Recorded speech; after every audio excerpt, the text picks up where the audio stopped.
అహంకారాలు అంటే ఏంటంటే ఇప్పుడు కనబడతా చూడండి. అహంకారాలు అంటే దేవుడు నీకు ఏదో గిఫ్ట్ ఇచ్చాడు అనుకోండి.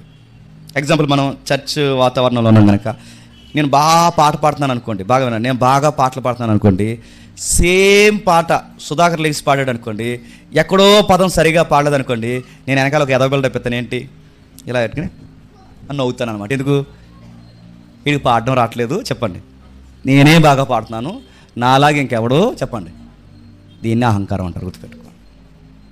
ఎదుటోళ్ళు పాటలు పాడితే నవ్వే వాళ్ళు చర్చిల్లో ఉంటారంటే మీరు నమ్మగలరా? ఉన్నారు లేదా?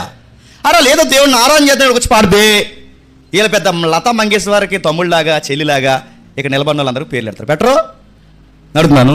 అహంకారం అంటే చెప్తున్నా, దేవుడు మనకి ఏదో గిఫ్ట్ ఇస్తాడు. నాకు స్వరం ఇవ్వచ్చు, సువార్త ఇవ్వచ్చు, బోధ ఇవ్వచ్చు, లేదా నాకు లాంగ్వేజ్ మాట్లాడే స్పష్టమైన వర్డ్స్ ఇవ్వచ్చు, ఏదో ఒక వరం నాకు ఇస్తాడు. కానీ నాకున్న దాన్ని లేనోడు దాంట్లో చూస్తూ బాగునండి, నాకంత బాగా వాడు చెప్పకపోతే వాడిని ఎటకారం చేస్తానే, అది అహంకారం.